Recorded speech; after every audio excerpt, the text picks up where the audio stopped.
Hey, what up, what up? Nick Ingval here, back with the Sneaker History Podcast. I'm super excited about today's episode. I've got two guests with me, and I've been watching from afar and admiring these two gentlemen on a personal level because they're both educators, but I also think that their kind of trajectory and their strategy with their sneaker content also comes off as very educational. And as you know, like that's a huge part of why I love sneakers and why I've been working in this industry for a long time. So I'm excited to introduce you to Aaron and Andy. These guys can introduce themselves a little bit more, but I'll preface this by saying, you know, we kind of connected on Threads. I think we followed each other for quite a while, but like on Threads, there was a little bit of a conversation about just the current state of sneakers and how social media seems to have such a negative tone around it at times, but yet a lot of us, I think, the three of us at least, kind of landed on the other side of that, where it's like there's a lot of great things happening in sneakers. You just got to kind of look around for it. So I guess Aaron, why don't you introduce yourself first? Awesome. Appreciate you, Nick. So I'm Aaron, or Front Page Aaron. I'm originally from New York, but I'm out in Vegas now, and been into sneakers my whole life. Like I put on my bio, I blame my mom. Ever since I was a little kid, she'd buy me everything, kind of like our kids right now, right? They're gonna grow up and have way more shoes than they should, but that was my mom, and so I've just loved it ever since I was a little kid, and that's kind of why I'm still here collecting sneakers. Nice. How about you, Andy? So I'm Andy, Andy Dutton on social media, go by AD Sneaks. Similar to Aaron, I've been into sneakers since I was a kid, but more so admiring from afar as a kid because my parents didn't want to spend money on the sneakers, and we'd get those East Bay magazines in the mail, and I'd just be drooling over stuff, cutting things out, putting it in my school binder, looking at, I was always paying attention to what people had on their feet on the basketball court. I played basketball growing up, so that was my first introduction to sneakers. And, ever since then, there's always been that fascination. And anytime, like, something comes in, it's just that, like, it's that feeling that I would get as a kid. It's like, man, I see that picture, but now I got it. And it's just, there's that feeling, hard to describe unless you've been there, like you guys have been there. But, yeah, happy to be here, Nick. Thanks for having us on.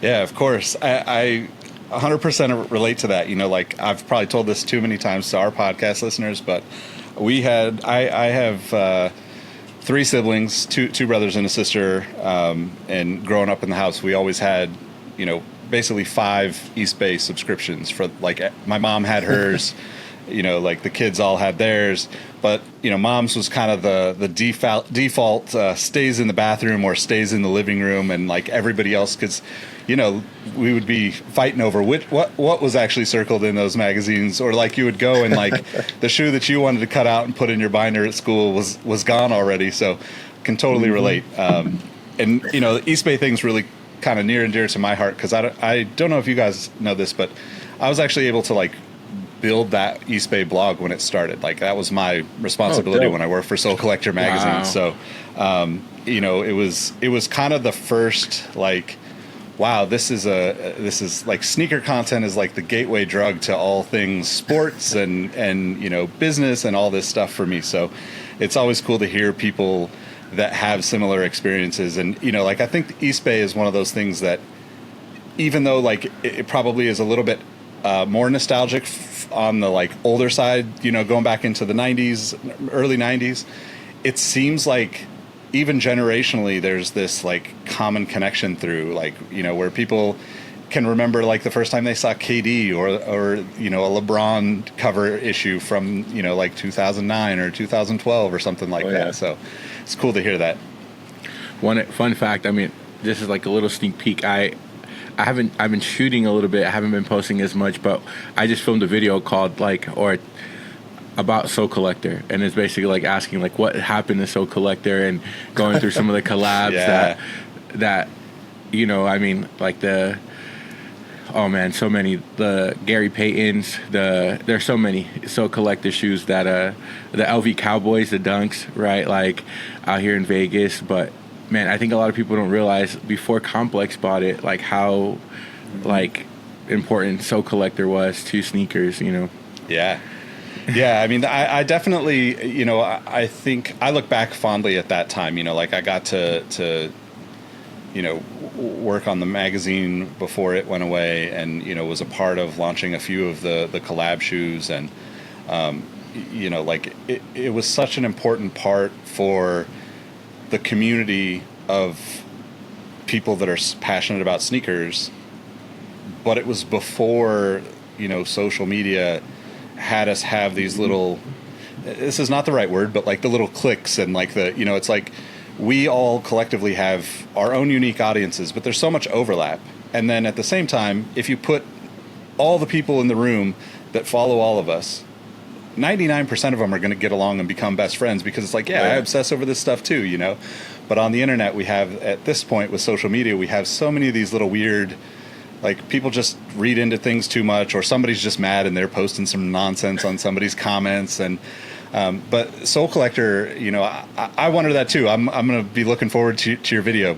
Like, I was a part of that. I actually went to Complex from Soul Collector, and then Complex ended up buying Soul Collector like within a year of me moving to New York and working for Complex. So it was such a bittersweet situation, because it was like I could kind of see that Soul Collector couldn't live the life that it had, in that time. And it was, Complex has been through so many acquisitions, and we've all seen all of our favorite streetwear. I mean, I'm wearing a Stussy shirt, or a Huff Sushi shirt, and it's like all these companies have been bought and sold so many times that like they lose a lot of their like personal connections. But I think like we all kind of remember the best of the things to pass along to the next generation, which again, that's why I wanted to talk to you guys, because I also want to talk to you both at the same time, because I think you both have very different approaches to the way you do content, and I kind of wanted to hear how you think about that. Aaron, you obviously are doing a lot of the talking head things and asking important questions, and Andy, you're like next level with your photography, and like the amount of effort that I know you put into that. Working in a magazine world years ago, like I know how much you have to do that, and I'm like, man, you're doing this so regularly, and to know that you're teaching and wearing a different pair every day and all these things that you do, and I'm just like, I'm lucky if I get the podcast out at the same time every week, So why don't you guys tell a little bit about how you got into like creating sneaker content? I'll go, Aaron. So me, like content, like for me, I mean, I always consume sneaker stuff from afar, because like, when you're in sneakers, they're checking socials, Twitter, Instagram for things when it comes to sneakers. And then it was during COVID, 2020, we're all at home. I've always loved photography, and like I still love doing like landscape photography. Live in Utah, so there's you can go anywhere here, and there's something beautiful to look at. Yeah. And so that's how I learned how to use my camera, and just going out hiking with my family and my friends and stuff, and just taking pictures of all the places we would go. And during COVID, couldn't meet up with anybody, and we have our family and stuff, and it's like, man, I want to take pictures. I love that process of taking pictures. So it's like, well, people take pictures of their shoes and all this stuff thrown on Instagram, and it's like, I'm going to start taking pictures, but I'm going to use my camera and not just my phone. I'm going to try to like just get, figure things out with that. And it's just kind of evolved from that, just merging my love for photography and my love for sneakers together. And it's still like, I don't know, my happy place, and my wife thinks it's weird sometimes. Like I go in my basement with all my shoes, and I got my studio over here with all my setup, but that's like, I don't watch a lot of like TV. I don't watch a lot of movies to unwind, or play video games or anything to unwind. It's all like, I need to go, like, I want to take some pictures, like go take some pictures of some shoes, maybe try some different lighting technique or different position stuff. That kind of stuff's just fun for me. So I just try to share what I enjoy doing and just share it with other people. Dope. Yeah, Andy's the man. Like I wish I had his patience, and like it really does take dedication to do it, right? Like I can never create the way he does, because man, it's it takes so much time and effort, and just it has to be intentional with every detail, right? Like I half the time don't even lace the sneakers I take photos of. So like Andy's the man. Thank you, man. I appreciate that. So I was kind of similar story to Andy, except I can't take the credit for it. My cousin Brian called me one day during the pandemic and was like, bro, do you watch Full Size Run? And so I would watch Full Size run, and I was like, yeah. He's like, what if we did something like that? And so I was like, all right, bet. So then it was just kind of like, all right, how do we get this together? We need a third person. And so we hit up our friend, and it was really kind of his doing that I did a lot of like the behind the scenes technical stuff, but it was really him that got us doing kind of like a show, and we wanted to make it a little different. Andy was actually a guest on the show a couple of years ago, and we did a little like fun trivia game and stuff like that. And so that was kind of what got me into space. And then you kind of realize as you're doing social media, right, that like you have to post consistently, and you have to be creative, right? And so we're doing one podcast a week, so we're clipping a bunch of videos, but then we're like, oh man, we should throw up a graphic, or we should throw up sneaker pictures, right? And so I think that's kind of what got me into it. And then they've like, my cousin has moved on to other things, and my friends moved on to other things, but I've just enjoyed it. And I think like I don't put pressure on myself to consistently create, which maybe is a downfall of my page, but I just like this. I just like sneakers. And so part of me just feels like doing a small part in conserving kind of the history or like the stories of sneakers, which really matter to me. Yeah. Well, I second Andy's thoughts on not forcing it. I think one of the posts that stands out from you to me was when you posted your child like in maybe like 2023 or something, and you were like, you said something that it was beautiful, but it was also like you said something about like batch creating and like and just like having that balance, because I think I tend to do like a ton of things, and I'm always trying things and like letting it fall off, and then I'll be distracted and I'll be like, oh, I got a new thing over here, I got a new thing over there. And I think I envy that you have that. Like I feel like I almost maybe started too early in this and feel that pressure even more, even if I don't succumb to it as much as maybe I used to. But it is so important to be able to like take a break from it and prioritize yourself and your family and stuff. And I think that shines through in like what you guys do too. I think in a sense that a lot of what we watch and consume from a Complex is kind of the top of the top when it comes to sneaker content, just because there's not too many big companies consistently producing that content, or original content, I should say.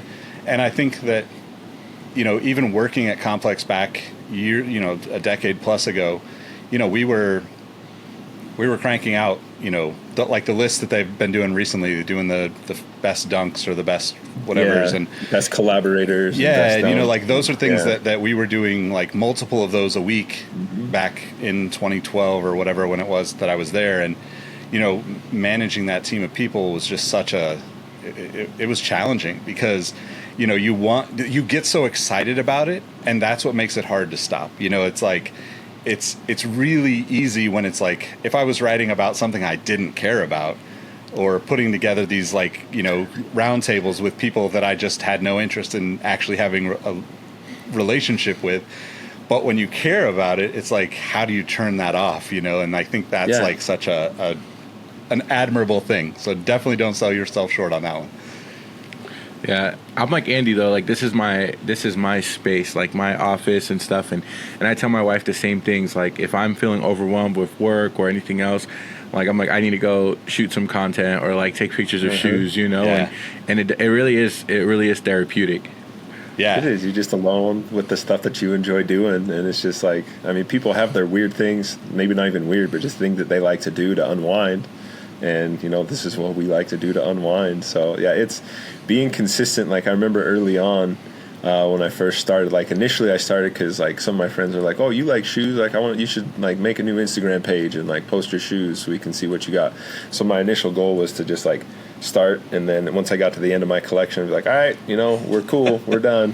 But then like I started to enjoy it more, like taking pictures, and like it first started with just like the shoe, and then it started with me like wearing the shoe, and I never showed anything that I was wearing with. It's like, oh, now I got to get my socks in coordination with my shoe and make that look good. And I was just having fun, like just trying to like compose things and then just show off my sneakers and stuff like that. And then like once it got a little bit of traction, then I felt like you were saying, like that pressure, like, oh, I need to keep doing this, I need to keep doing this. And then when I felt that pressure, I wasn't having fun anymore. Yeah. It was just like, now this feels like a chore to like do the photo stuff. And then I was like, because I was doing it like, back then it was just like I would shoot, I would edit, I would post all in the same day, that same content. And I would do that every day. And I was just like, man, I got to do something else. Like I'm going to burn out on this. So I started to step back a little bit and just like, only when I wanted to post stuff or like shoot stuff, I would shoot it. And then like while I'm in that mood, I'll grab another pair and we'll shoot that one and then grab another pair. So I would just batch it out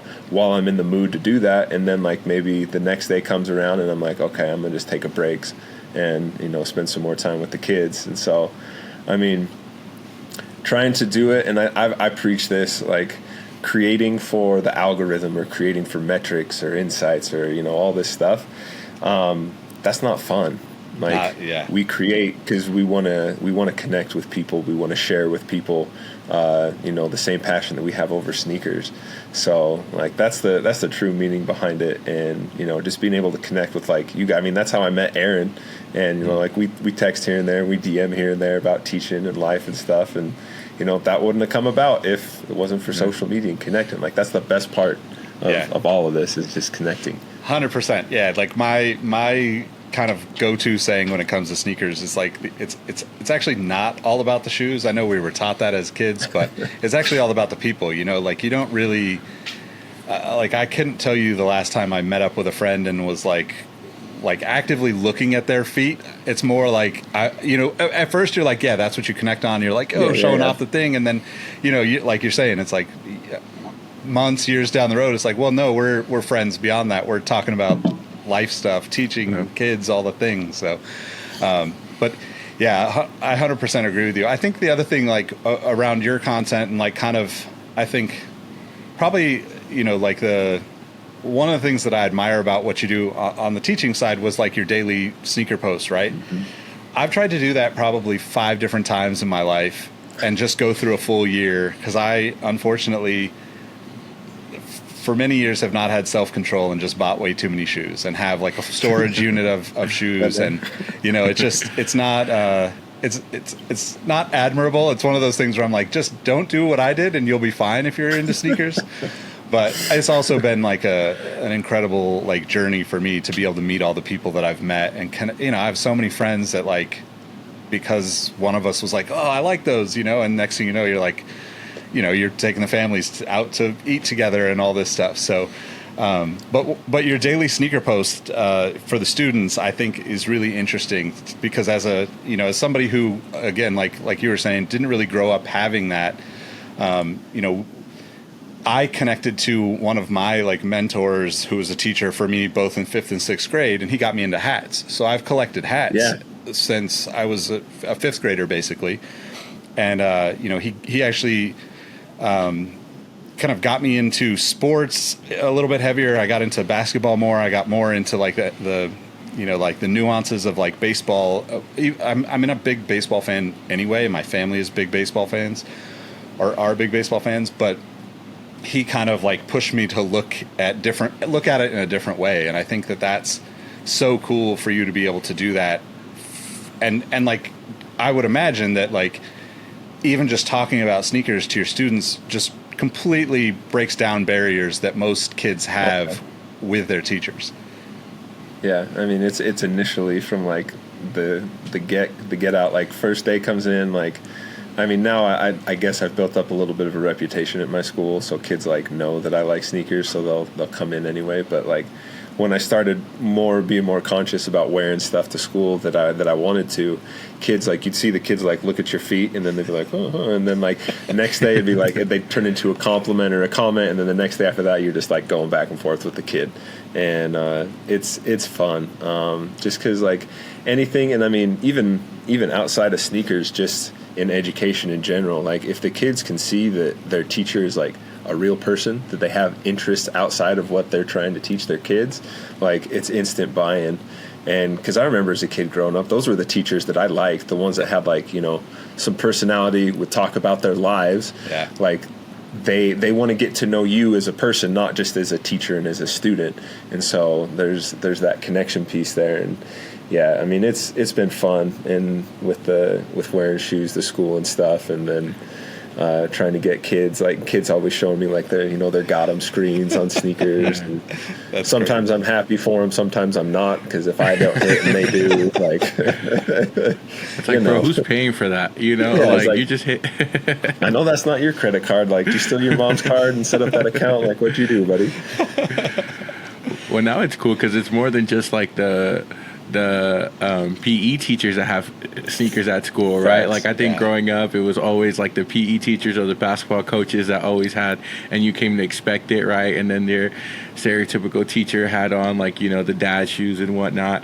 And so now it's cool that more and more people are into them, or at least teachers, right? There's a huge community of educators that are showcasing their sneakers, and I think like what Andy said is true, man. It helps the kids relate, or like it's so popular now, right? It's a weird thing. Like I think when we were like back in the day, like it was so niche, like like if you ask normal people like what an East Bay magazine is, right? Like they probably won't be able to tell you. Or you talk about Nice Kicks or So Collector, right? Like things that we know and we nerded out about. But now it's like every kid knows about it, right? Like even kids not into sneakers are buying Dunks and Jordan 1s to go to school in, and they just know that that's like the in shoe, right? And or like Air Forces. And so it's kind of a weird dynamic, because I'm sure you see it, Andy, but like I'll see, like, we have free shoe day. My school is pretty strict about the uniform, but they'll have, like, free shoe day, and everyone has on, like, a pair of 4s or, like,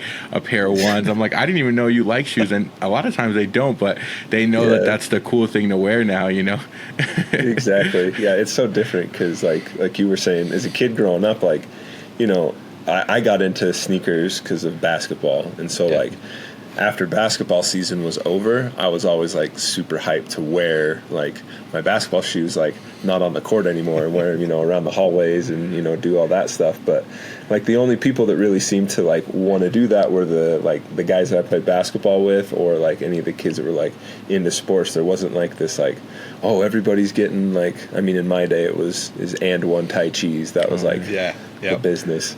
And so those and like the Iverson 4s, the Answer 4s, but yeah, like I remember like nobody would just buy those shoes to wear those shoes. You would buy those shoes to play basketball in those shoes, and then after basketball's over, your friends, like, you'd beat them up, you'd mow the lawn in them, but you had those shoes and you got to wear them off the court. And that was just something that was like, I felt like a little bit more tight knit back then. And then now, like, everyone does it. I mean, social media probably helps with that, but I think it's cool because even if kids like initially are just getting the shoe because it's the popular shoe, they might see you wear that popular shoe but a different colorway, and they're like, oh, what colorway is that? And then you just like, and you can like help these kids like, no, it's like, yeah, sneakers are cool now, but like there's a lot to this. Like we're gonna have a sit down and talk about this for a little bit. What percentage of kids do you guys think are like aware, like I don't want to say like dedicated to it, but like aware of it at this point? I would say, I mean, the kids that I teach, I would say a very small percentage are like actually aware of it, right? Like can sit there and talk colorways with you. Maybe like a tenth of them, right? Like I think most of them can name, like the popular silhouettes, like the Jordan 3, the Jordan 1, the Jordan 4, but like I'll sit there and try to talk to them. Like I wore like some old Forces, right? And they're like, "What are those, Mr. Diaz?" Right? And they're patent leather, and so I'm like, "All right, let me talk to you. Go look on StockX, like type in this shoe, right?" Like, and they're like, "Oh my gosh, they're going." Or like, I wore Do the Right Thing 3s to school one day, and the kids were like, what are those? I've never seen those before, And I'm like, what? So then they go to StockX and they see they're selling for a lot. Like, oh, tell us about them, But I think they know the popular silhouettes, but it's also, I think, because of social media and they move on with trends so fast that like now the Samba's in, right? Like now, like at the end of last year, half of the kids had Sambas on, right? Or like, I don't know if now like the chunky old school Vans are in too, So like they just move on so quickly that for us, like we're nostalgic about it, right? Like we go, like you've heard Andy talk about the Jordan 2 or the Laney 5s, right? And going back and getting them and the Jordan 2s that he played in growing up. And so for us, it's a nostalgia thing. For them, it's like a trendy thing, right? Like whatever. I'm curious to see what shoe is in for them this year. But it was like the Sambas and at the end of the year and the chunky Vans, and now a lot of them are like Doc Martens and those like type of shoes too. Like they're getting kind of trendy. So I think whatever is in like they don't. And then I don't know, Andy, let me know if you think this is like, but like stuff that's becoming popular for us too in the sneaker space, like for example the AE1s, I don't think are necessarily translating to the kids, right? Like I think agree. They're like going after still whatever like TikTok or like those trends are following, whereas like we're talking about the AE1 as like a sneaker of the year, right? But for them, I don't think that it's translated well to like the younger audience, but I don't know. No, I agree, because like I thought about that the other day too, because I was talking with one of my friends about that, and we were saying that like, you know, like you were saying, kids follow trends, and kids like they want to wear what's fashionable. Like, but when we grew up, we wanted to wear what our favorite athletes wore. Yeah, you know, because that was fashionable. So like I think the older, you know, people in the sneaker game like appreciate the AE1 for like that it's a cool performance shoe, that Ant's balling out, you know, he's fun to watch. Their marketing's been stellar, and then like it's a dope looking shoe on court and off court. Like I feel like it brings like it back to when like, you know, like I mentioned the Tai Chis and like the Answer 4s. Like I wanted to play basketball in those, but I also wanted to wear those to school. So it's like there's an athlete tied to the shoe, and then the shoe like to the consumer, and you don't see that as much. I mean, there's people who want like, you know, KDs and like LeBrons and, you know, Currys and stuff like that, and also get a couple of kids that like I see a lot of kids wearing Currys because they love Steph Curry. Yeah, it's not because they're into shoes; it's because they love Steph Curry. So it's just it's an interesting thing, and I mean I completely agree with you, Aaron. Like kids don't connect the sports aspect of sneakers. It's just it's the lifestyle and the fashion side of it, and then they move on. Like last year, like beginning of the year at my school, it was just like GR Dunks, and then like this wave of like New Balance 550s came in, and then like the New Balance 550s like died really quick, and then it was Sambas, like you. Like it's just like it just goes, and then we'll see what happens this year. It's so interesting. It's crazy because I obviously not having like the daily connection to like the younger generation, right? Like I see it at the gym. So we have like a basically like a community rec center is like our kind of like our gym here, and you know, we've got like 4 basketball courts in there, and like I would say like, you know, 50% of the time one of those courts is like really young kids running, you know, and then like the rest of it, like you can kind of see the age progression, and then like, you know, but the last couple of weeks there's been 3 kids wearing AE1s, and I'm like, okay, that's kind of crazy because I haven't seen it. So I see kids in the Kyries. We're close to the Bay Area, so we see a ton of Currys, you know. But I also wondered about that. I was actually going to ask you guys about that, so I'm glad you brought it up, because I'm like, on the other side in my work, you know, I was recently laid off, but like in my work side of life with sneakers, it's the same thing that you guys are talking about, right? Like the New Balance 550 had this like blip on the radar, peak and gone, and then like, you know, still kind of like Panda Dunks are just like strolling at the bottom of everybody's list, and then like Sambas, you know, just like skyrocketed, where it was like you couldn't keep them on the shelves no matter who you were. And then the resale side of it, it's like the resellers go and buy it up, so it's like all in your face everywhere when that happens, because now everybody that goes to a cool, you know, store in LA or New York or whatever, a Flight Club or whatever, then they see that this is the shoe of the moment. So like it almost like reiterates what they're seeing on TikTok, what they're seeing at school, and then they go and see it, and it's like, oh, these are the cool, you know, like the cool kids on the store side seem to like just like hammer that home. So I feel like that Samba trend almost had like this trifecta of like, you know, all these like trends coming together. But I was really surprised being at the gym and seeing these kids playing in the AE1s, you know, and it's like the first colorway, the all-star colorway, and then one of the kids had like I think it's the Georgia Peach colorway. It's like the all peach, right? But it's surprising because, I mean, I would say that like, this is not accurate, but I think like in my mind, it's almost 50-50 with like Kyrie and Curry stuff with like I'm guessing these kids are like 15 and under, right? They're fairly young, like get to go to the Y or whatever and play, but like they're not out there like buying their own shoes yet. So to me, that actually makes me wonder, because I agree with what you said about the AE1, and on top of that, his personality, right? He's leaned into it so much where, I think the older, not to categorize you guys in the older generation with me, but like, we're here, and like the older generation, we were so lucky to have all these personalities, like that's one thing that kind of has been lost on this new, and I look at somebody like KD, and I think like he is one of those guys that has a personality that could easily sell more shoes, but then he kind of shies away from it, and then he kind of does this like too cool to play the games and that kind of thing. And where Anthony Edwards has just been like, look, I'm here. I'm going to show you my shoe every time I do something. I'm going to rub it in your face if I dunk on you. Like, it's kind of like all of the things that we wished we had in like these athletes before combined into one athlete again, where, and we get to see it on social media, where like we didn't get that with Jordan or Iverson. Thankfully, like Iverson's my favorite player of all time.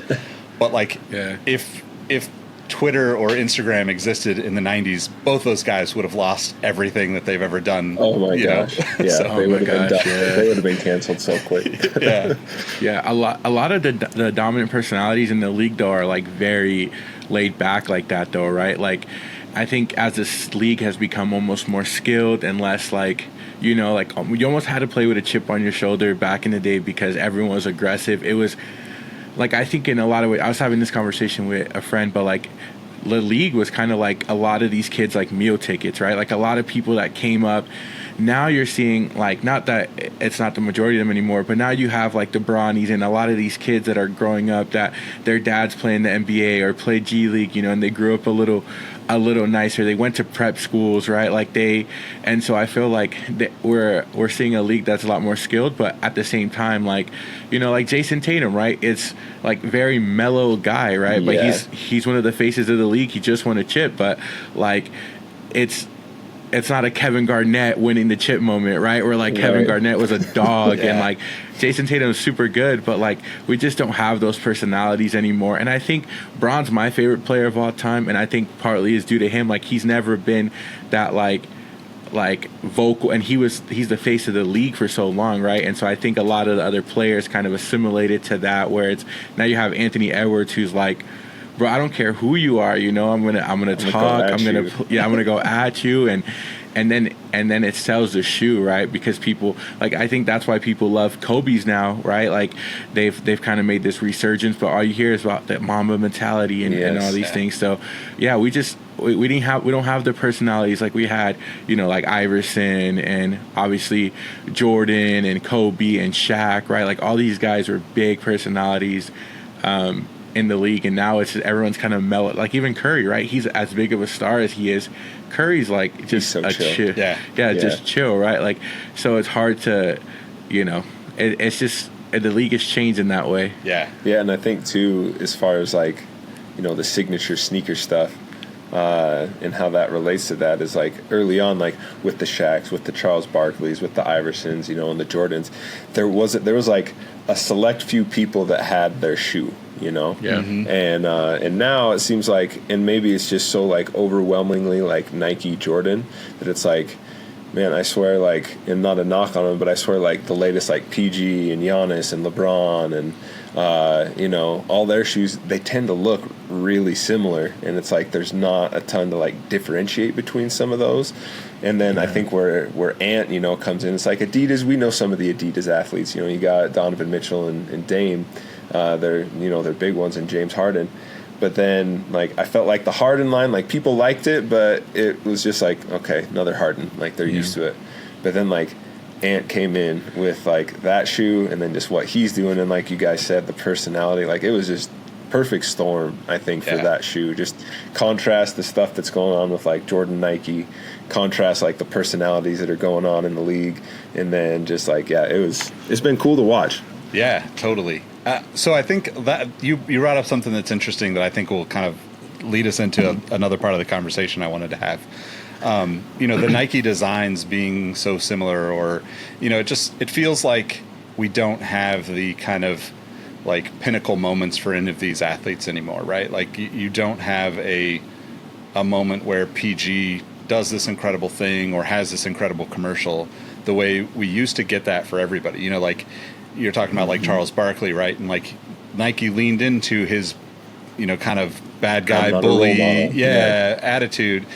And I think that, at least from my perspective, the lack of embracing the personalities and like maybe even taking a little bit more risk, both in the players that you sign and the design cues that go into their footwear, seems like that is somehow tied into the perception of like sneakers are dead, or it's a terrible time for sneakers. Even though like all the people, and I'm generalizing, but most of the people that are saying that on the internet are very much talking about some specific shoes, right? They're talking about Jordan 1 retros, they're talking about dunks, and like they're not really the consumer that has, I've seen a lot of the stuff that you guys post, and I've seen the stuff behind you in your videos and on your socials, and like there's a crazy amount of diversity there. And I think that's like my approach to sneakers once I started working in this. I remember specifically, like, I basically was like, okay, if I'm actually going to put my name on these things, like back in the day, it was like I used my AOL login for all my, or my screen name for all my like social handles. And then it was like, wait, this is going to be me out here talking about this. So everything changed to my Nick Engvall at everything. It was just like, I'm going to take this seriously.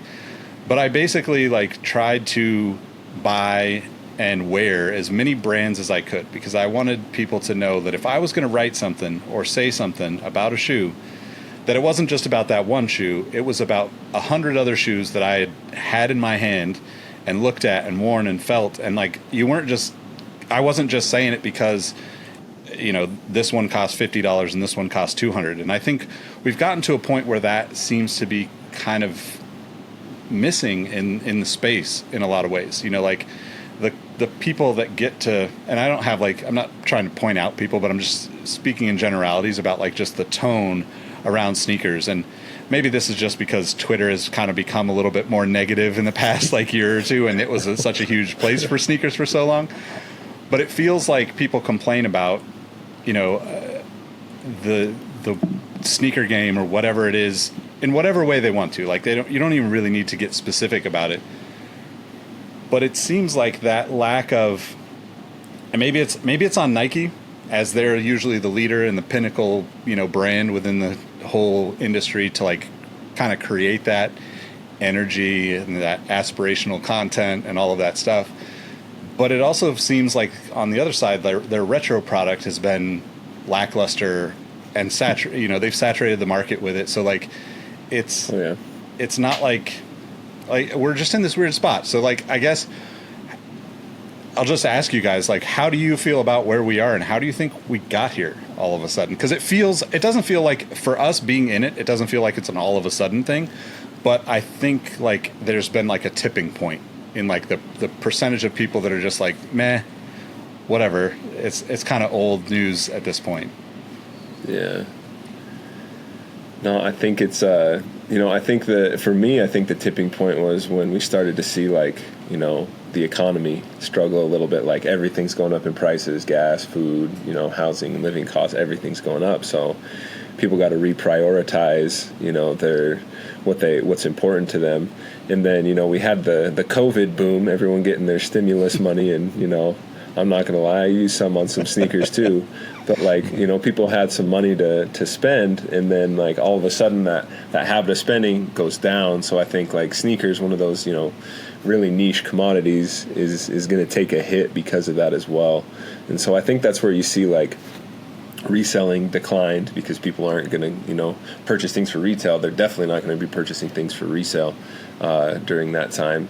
And then, and I think when that goes down, you see all these people struggling, and people are like, oh yeah, sneakers are dead. And it's not that they're dead. It's just that they're like, interest levels have changed with people that were, kind of like scratching into sneakers or just barely getting into sneakers, and then, things happen, and then they dip. But I mean, people who've been into sneakers and who love sneakers, like, I mean, Aaron can attest, like right now is a great time. I'm happy because you can get some awesome stuff for under retail, or even stuff that like you may have missed on that, 2 years ago would have been reselling for like triple the price. It's maybe $50-$60 above retail. And so it's, and I'm loving it. And I think with that too, the diversity of brands that are starting to, become more relevant. New Balance, I feel like, has kind of always been there with like what Kith and, Ronnie Feig has done and stuff like that. But then you're, him with them and Asics, but now you're seeing like Saucony coming up with J-Tips and, just some of these newer collaborations that we're seeing, just to kind of give some fresh ideas into the sneaker space that has just been kind of, oversaturated with the GRs from Nike, or oversaturated with like, Travis Scott Jordan 1 lows. All these things that we've seen, new ideas are coming, and it's refreshing, and I think people are gravitating towards that. Yeah, I'm gonna piggyback off that. I have like a couple ideas that maybe are not super accurate, but I just kind of, as I've thought about that.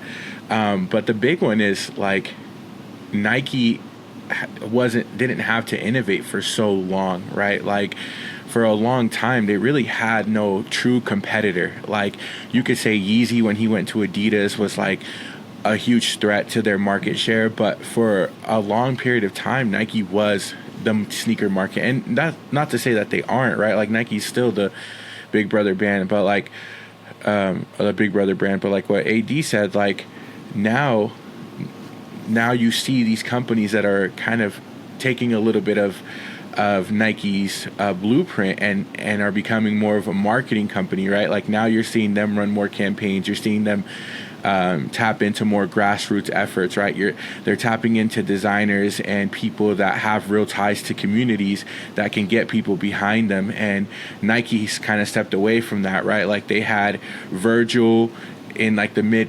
2010s, which is kind of like their answer to Yeezy, and like but he came from the Yeezy tree too, right? And so that was their way. And like Don C and all these guys that had real ties to a community and had built successful brands.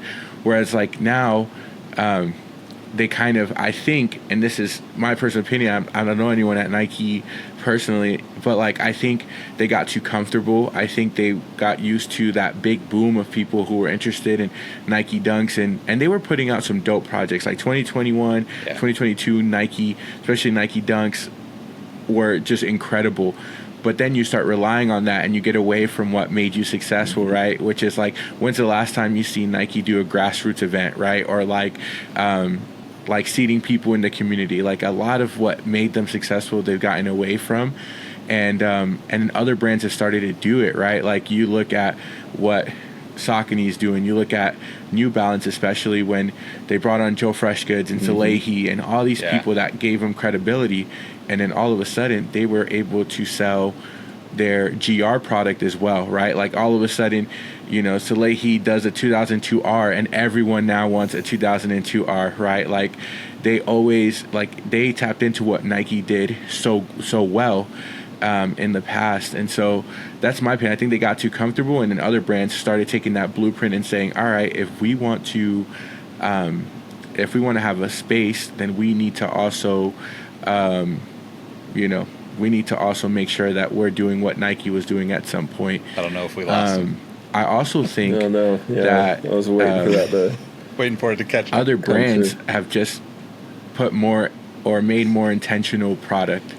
And so I think they're not saturating the market like Nike did and tried to do. And so they're giving you less frequent, so it kind of ups the demand, right? Supply and demand. Like if you're seeing a Nike collaboration every 2 weeks, it's not going to mean as much as when you have, a Joy Freshgoods collaborations like twice a year or 3 times a year. And so they kind of, I think, need to slow down and reevaluate where their marketing's at, like where their efforts are going, and they'll be fine. Nike will always be fine. Yeah. They have the archive too, right? Which is like what other brands can't tap into, right? Like Nike can tap into 80s and 90s footwear, especially right now, and give it a fresh design, and they'll be fine. But I think other brands are just doing it the right way. Now, do you guys think that I 100% agree with what you said. I think that the community aspect of it, as we were talking about Soul Collector, right? Like, we were so lucky to have started to like build the community around Soul Collector and the forums and all of that. Nike Talk is always going to be a thing, where it's just like there's a core audience there that like really cares about this stuff. And, that feels like that, to your point, kind of, it's almost like Nike sucked in all of that energy through their collaborations for so many years. And then you have other people doing collaborations, but they never, not never, but like it was one or two a year that might hit from a collaborator versus like everything that Nike did with some of these collaborators was just, important, sold out, and like created the demand and the hype around everything that they do. For someone like Salehi, right? I agree with like like he somehow brought like a shoe that, most people don't have any idea about that shoe until he brings it back out of the New Balance archive. And it's perfect for the trend, the overall trend of like this kind of Y2K style runners, the more metallic finishes on the shoes. Like it fits what we would all look at and say, oh, that's a great trend to get a shoe in there. But do you guys see those types of shoes on the feet of your students ever? Like, because I have a real like curiosity about like the next wave for Nike and for these brands, because it doesn't seem like there's like a connection point between like generations right now that would keep people even interested. I'm not like, for me, I care about like sneakers as a whole, but like specifically with Nike, I think we're all big fans of what they've done because they are responsible for most of us getting interested in this, or at least paying attention to it, even if we like latched on to another brand or story or player.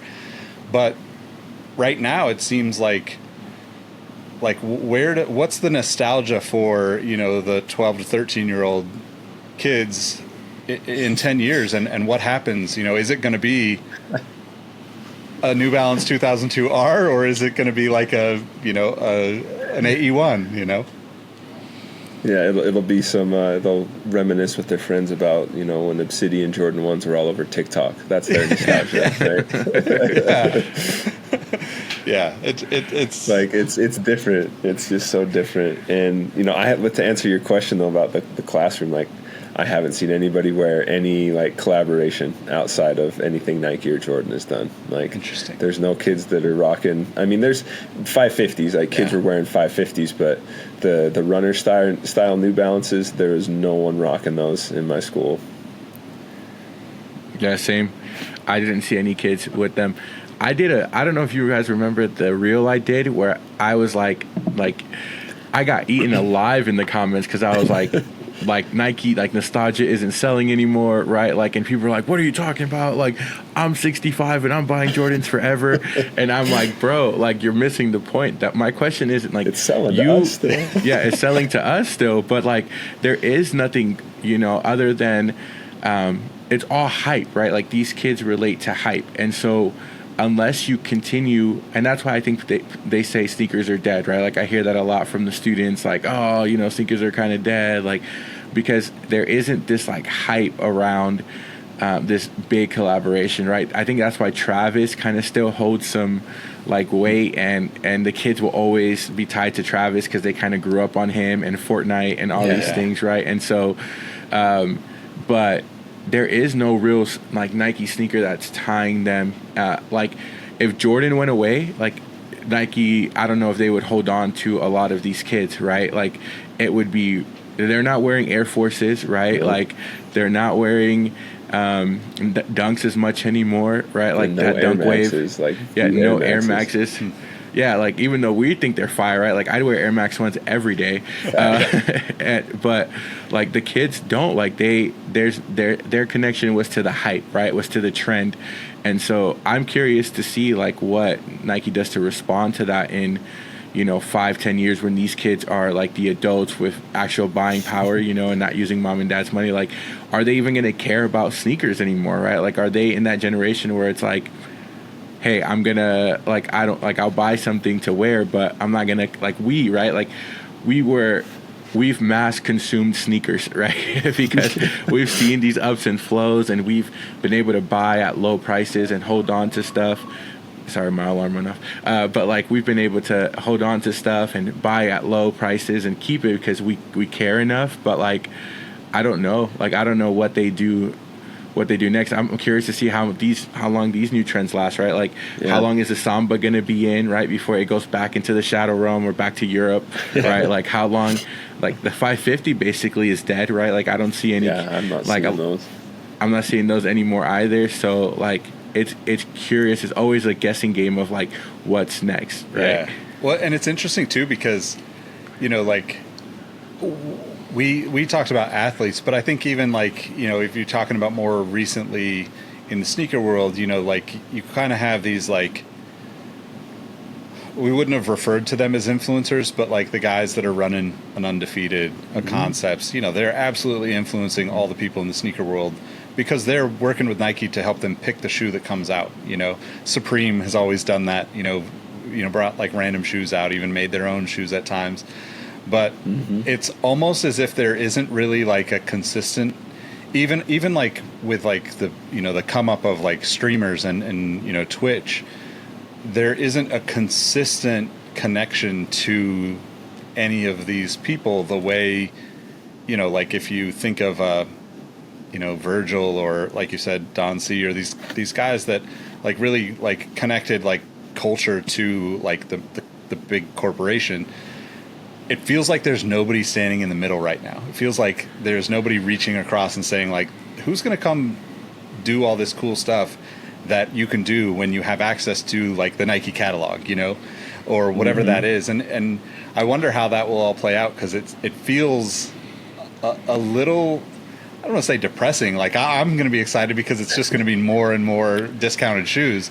But I also like want to have my friends being able to have jobs and be secure and like working in the footwear industry too. So, but I think that those connectors are missing. Like I would love to see, like I think guys like Salehi and Joe Fresh Goods, like they do that in a very like small niche way, but it's like how does a random kid in Utah or Vegas or like here in Central California, it's like how does that kid connect to those collaborators and understand, hey, I could do this in the future? Because I feel like that story and that excitement is not being passed along to like anyone at this point, especially from on the Nike side. I know that like kind of generally speaking, like all the brands probably will suffer a little bit if Nike suffers too, but it's really interesting.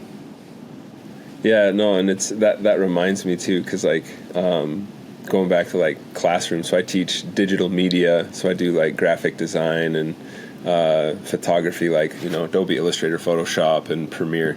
I teach my kids those things, and one of the projects that I do to kind of like the capstone to their like design unit is to have them design their own sneaker, like. And then these last few years I've tried to emphasize with them, it's like, I don't want you to just like pick a shoe and just like put crazy colors on it just because you want to. Like, I want you to be intentional about why you design it. And then in that process, like introducing them to that project, I give them examples of like the Salehis, the J-Tips, and like all these good stories that are associated with a sneaker, and then explain to them like how that resonates with the consumer and will create this attachment to their emotion to a product just because of that story, because that story resonates here. The product might not, but the story hits for some people.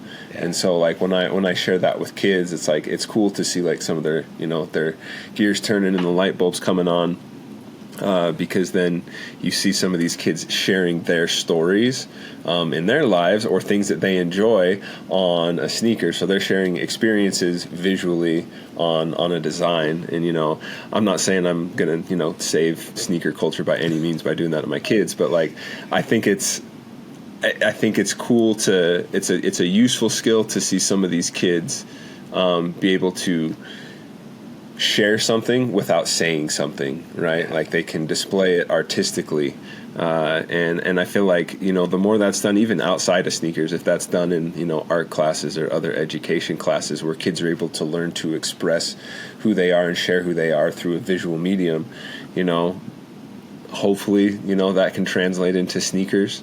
And then just like, people like us in the older generation of sneakers, it's like, some of us are like, these younger kids, like, but it's like, no, like we can educate people. Aaron does a great job of that with his content. He does a lot of educational stuff and, tries to help people understand the historical significance and impact of sneakers. And so like understanding that, helping this younger generation, and then being able to, foster some creative skills with these kids instead of just digital skills, I think that could be something that could maybe be tapped into down the line in sneakers. Yeah, absolutely. To piggyback off that, like I teach a couple sections of marketing, and so one of my sections last year was on the Unheard Of brand, Grandma's Couch, and we read that press release in class. We went to the website, like. We read the whole story. We looked at the shoes, like we connected the story to the details on the shoe, and talked about what made it such a successful product. And so I think doing stuff like that with them, where they realize like, hey, this is art, right? Like this is not just like, some I guess can be where it's like $5 worth of material glued together and sold as a product, but a lot of times, like it's, especially collaborations, are people waiting their whole lives to touch that, right? Like it's like a dream to get that call from a major brand and say, we want you to work on a shoe. And so those first releases have so much intention and detail behind them that it's incredible, right? And I know this was like Philip's like third shoe with Adidas, second or third shoe with Adidas, but because he got that opportunity, he spent it on something so intentional and close to him. And a lot of people related to that, right? Like I'm sure all of us had the ugly plastic on grandma's couches, like when, back in the day, and it was like a staple, right? And the ugly floral prints, now you go to thrift stores and you see those couches everywhere. Right? I got one of those in my classroom right now. Yeah. And so, but those are, and like you said, Nick, that's what's missing, is that tie between the major brands or like Nike and some of the youth, right? There's nothing that's really connecting them.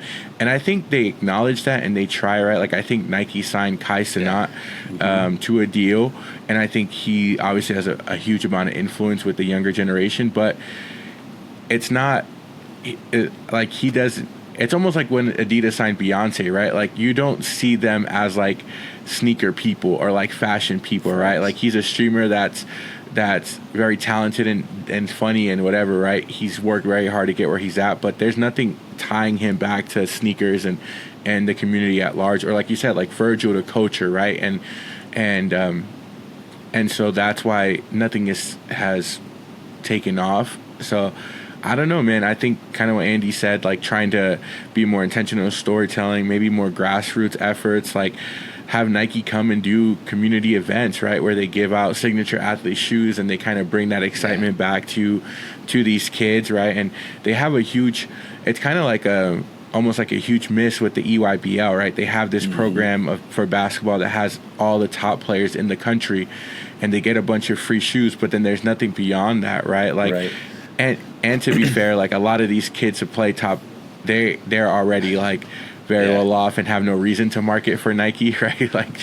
Like you look at some of these teams and you're like, Carlos Boozer has his kids are top players. Obviously, Braun's kids, Carmelo Anthony's kid, like all these kids are coming from, they had these. Kobe sixes.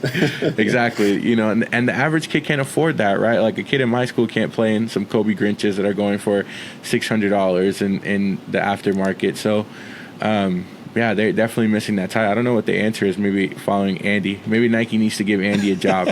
Maybe they create a consulting position for Andy. That'd be dope. Let's go team teach with him there. Yeah. We can train the kids. I mean, it is so important though, the storytelling aspect of it. I'm glad you both said that, because like I speak at one of the design schools out here pretty regularly to like footwear design students, and like my story to them is like, look, I watched Back to the Future 2 and saw this like self-lacing shoe.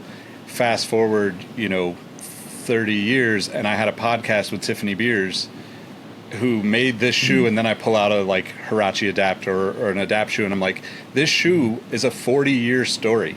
Like, plant the seeds and start telling the story now, and you don't know where it's going to come out. And I think that is like the stuff that we're all craving that too. You know, like, I think it's like we're hyper focused on it too as sneaker consumers, because we're so lucky to be able to see so many creative people do something that they love in this space. You know, like, there are so few people that get to do something that tells their story, and, you know, it's so rare that like it can become a product that's tangible and like passed through millions of people anywhere outside of sneakers. You know, like, you just don't have it. You know, like, I get that, like, you know, maybe streetwear and, you know, somewhat, you know, connected things, but it's so rare. And I think with sneakers, it's like a great example of how it should work, but it's also like we're all like, I think, craving realer connections, because we're seeing all the like fast scroll stuff that just doesn't matter to us. So when the meaningful thing pops up and like we catch it, it's like even that much more cool to us on the consumer side. That like, but I feel like we're, you know, missing that. You know, to your point, Kai Sanada's obviously like done a ton of work to get to where he is, but like, the moments are not like they never feel personal. It's more of like a loud excitement bang versus a like meaningful, you know, I don't know how to put that into words right now, but like, no, yeah, no, I kind of know what you mean. And, you know, it made me think like a lot of these, you know, ties that we had as kids, like, you know, as kids, that's when your core memories are like, you know, develop. So like, you know, like you said, the Air Mags, like in Back to the Future, like core memory as a kid, like that gets you. It's like, that's the coolest thing I've ever seen. And then you see like in the Adapt, it's like, boom, like hits you, like connect, grab. And I think a lot of in today's world is like a lot of kids' experiences with sneakers and, you know, these people, it's you know, on their phone. Yeah. It's on social media. It's not these in-person experiences like what Aaron was saying, like grassroots stuff, like sneaker releases, majority of them are online. Like, we don't see a lot of people like going and lining up. I mean, you have really good activations for you know, some of these collaborations where they'll like, I went out to Cincinnati for Unheard Ofs with the Grandma's Couch and got to meet Phil and see that whole thing, and that was awesome.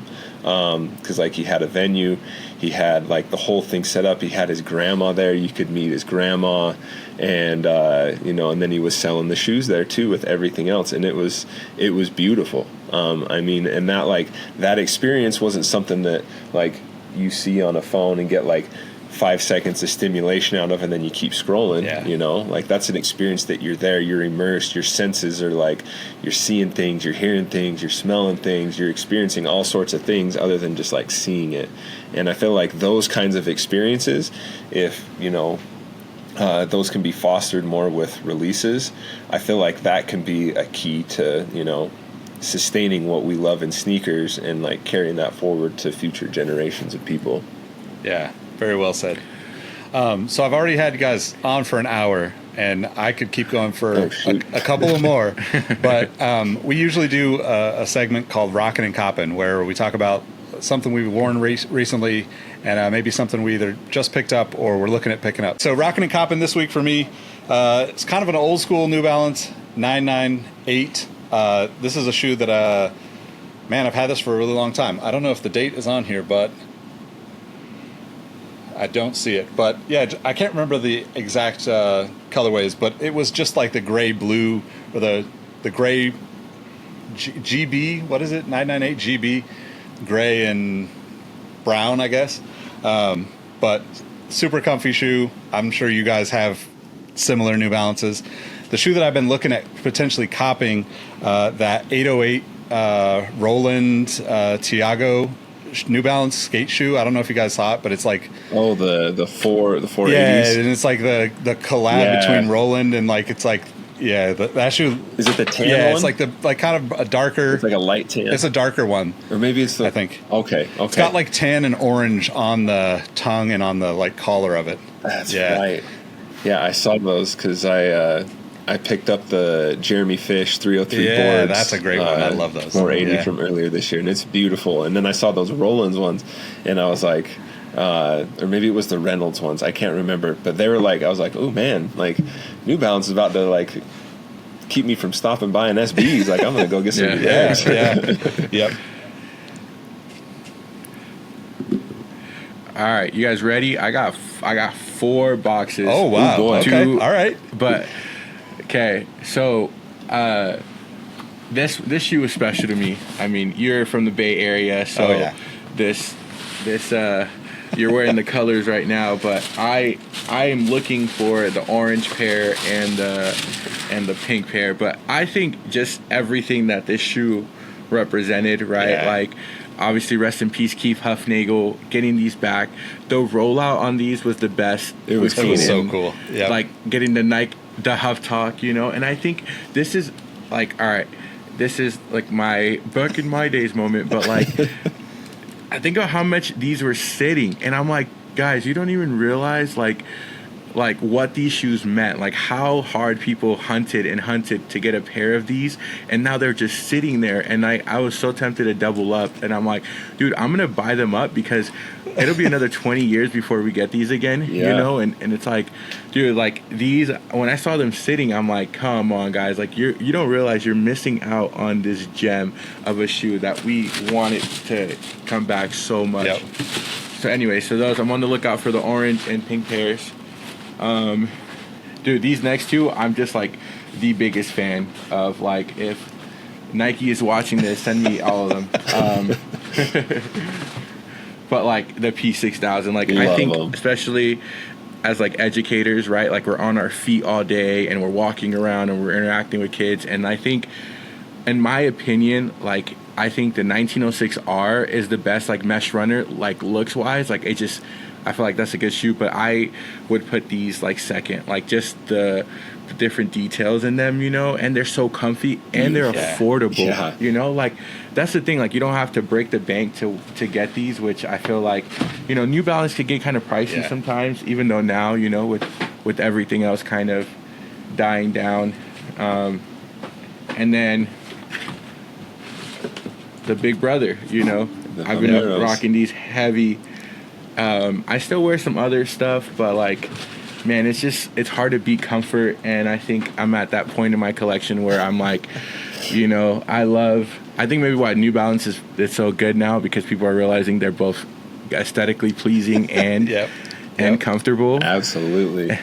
And I'm just like, man, I don't want to compromise comfort anymore, right? Like I'm not like back in the day, you know, you take the insole out so that you could fit in a size smaller, right? Or like, you know, you'd wear it with no sole and squeeze your pinky toe just to get the fit right, you know, or like, man, I want to wear those 4s today, and so I'm gonna sacrifice my pinky toe. Now it's like we don't have to do that, so I'm not gonna do that, you know. That's so funny. The P6000 an interesting one too, because it was like the retro inspired, right? They obviously wanted it to look a certain way. It's a new model, but I'm so glad that they didn't make it crazy expensive, because it's just one of those shoes. It's like, you know, you can probably get it on sale for $70 or $80 in certain colors, and like it's a like you said, it's super comfortable.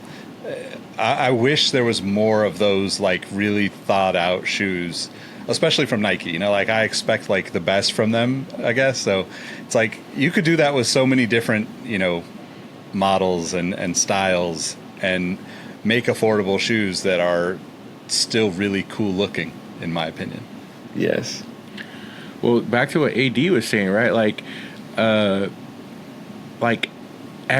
you have to prioritize sneakers, and for someone that likes sneakers, you're like, dude, do I buy 2 pairs of shoes at for $500 this week, or do I pay my mortgage, right? Where it's like, Right.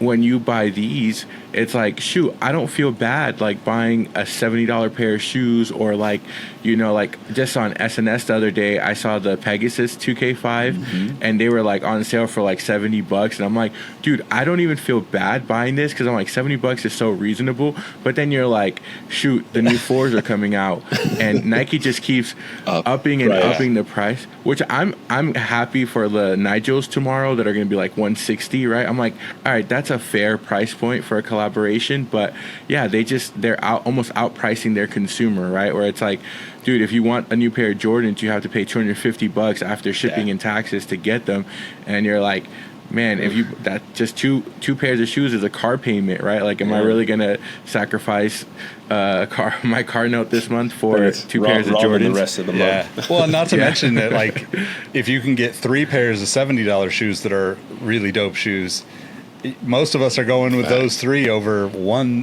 Like, even though we probably have the nostalgia driving us for the 200 plus pair, But yeah, I don't know. All right, what do you got, AD? So here, Aaron reminded me of one that I forgot, so let me grab it real quick. It's just right here. But, we were talking about, like, I got these maybe a month ago, and it wasn't until like a few weeks ago that I wore them. And this is, one of those on sale pairs that I've been eyeing for a minute, and like, so the Bodega, nice. Grid Hurricane Sauconys, I love these. Such a good shoe. I mean, seeing them online, completely different experience than seeing them in person.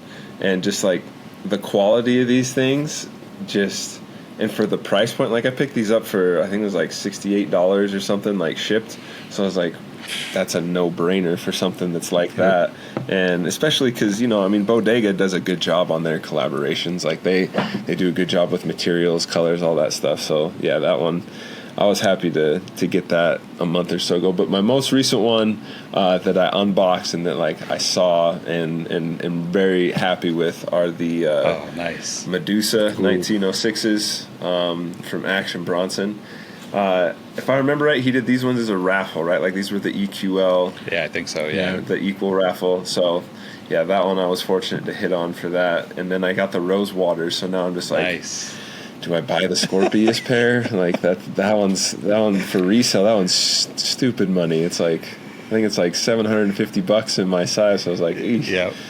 I don't know if I can bring myself to doing that. So like, I'm just gonna enjoy these for now. Yeah, that's how you got to do it, man. I have so many friends where we've had that conversation where it's like, I didn't buy any of the Huff ones, and I'm wearing a Keith Forever shirt. So I should buy them all, but it's one of those things where, like, if I buy one, I have to buy all 3, and I'm willing to spend $100 and grab a pair that they're on discount in places, and I'm just like, what is wrong with it? But beside my personal feelings about that, it's like, okay, if I have to hunt, I wear a 13 too, so like it's a little bit harder to find like the pink ones were gone before I could even blink. So I'm assuming that the price of those on any resale platform is way out of what I want to spend. So I'm just like, okay, I'm just not even going to look at this for as long as I can. Eventually I'll have to buy them because it's just like one of my favorite.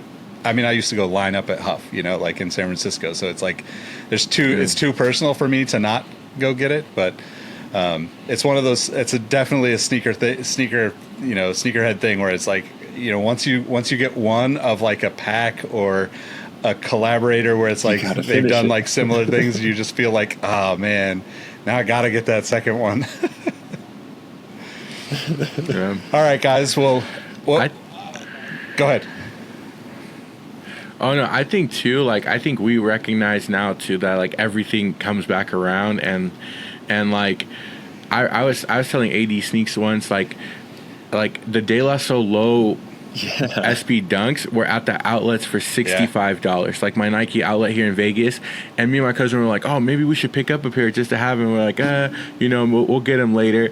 And then look at those now, like they're selling for like $500-$600, and I'm like, And I'm like, man, if I would have had the foresight to be like, look, let me pick up 10 pairs at $65, I could sail off into the sunset. But I think this is why we appreciate times like now, where it's like we can add these little pieces to our collection that are meaningful, like those Bodega Sauconys, and not have to break the bank for it. Or like the orange pair of the Huffs, I think they're going for under retail on like Go and stuff like that. So now those pieces that are meaningful to us, we can grab them and not feel guilty or not have to, break the bank to do it.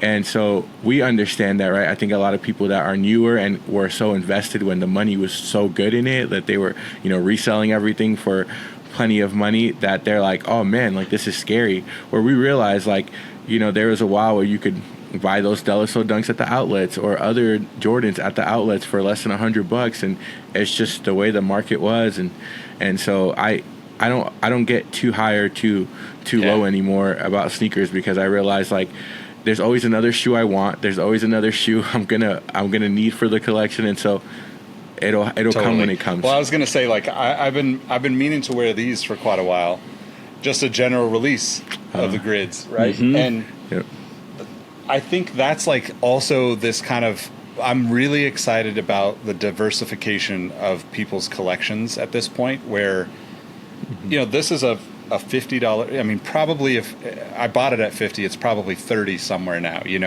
because it's just a general release. Right. Nobody really cares about it. But 5 to 10 years from now, when I dig it out again, I'm going to be like, oh man, this was such a cool colorway. And you're going to be like, oh man, that was a great colorway. I got the Bodegas, and you're going to pull yours out.